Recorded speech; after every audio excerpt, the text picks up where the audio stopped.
Баршаңызға қайырлы күн достар, сіздермен Назерке. Бүгін сіздерге жаңа жылдық дастархандарыңыздың көркін ашатын ең дәмді бауырдан торт жасайтын боламыз. Міндетті түрде видеоның соңына дейін қараңыздар. Ең алдымен бізге кез келген сиыр, қойдың бауыры қажет болады. Сыртындағы осындай күліңкісін толықтай алып тастаймыз. Және осындай блендермен барлығы бір қалыпқа енгенше жақсылап тұрып блендерлейміз. Мінекей осындай болуы керек, ешқандай түйіршік қалып кетпесін, және сіңір де болмауы керек.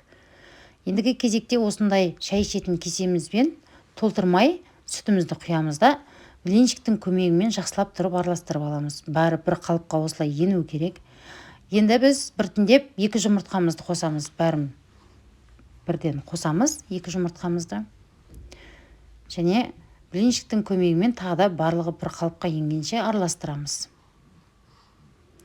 Осы кезде дәміне қарай тұзын, бұрышын және де бір таза свежий чесногымызды қосамыз. Күштен өткізіп, тағы да жақсылап тұрып араластырып, қасықтың көмегімен ұнымызды саламыз. 1,5 кесе ұн қоссаңыздар жеткілікті. Одан көп қосып жібермеңіздер. Сұйықтығымыз дәл осы видеодағыдай болуы керек.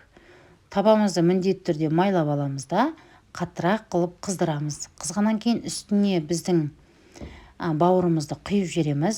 Осылай қасықпен домалақ формасын жасаймыз. Біздің отымыз осы кезде пәстеу болып тұру керек. Бірақ құйған кезде от қатты болу керек.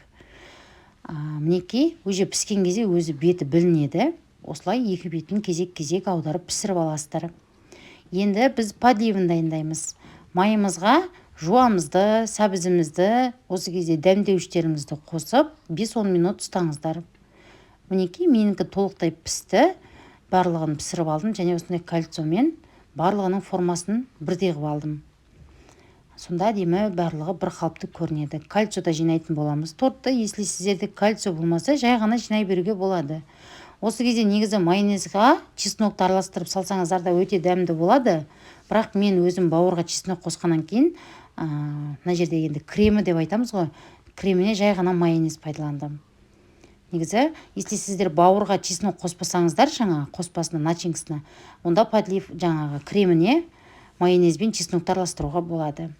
Осылай майонезден кейін жаңағы біздің дайындап қойған сәбіз бен пиязымызды қосамыз, кезек-кезек майонезімізді. Егер сіздерде блендер болмаса, массировкамен өткізсеңіздер болады бауырды достар.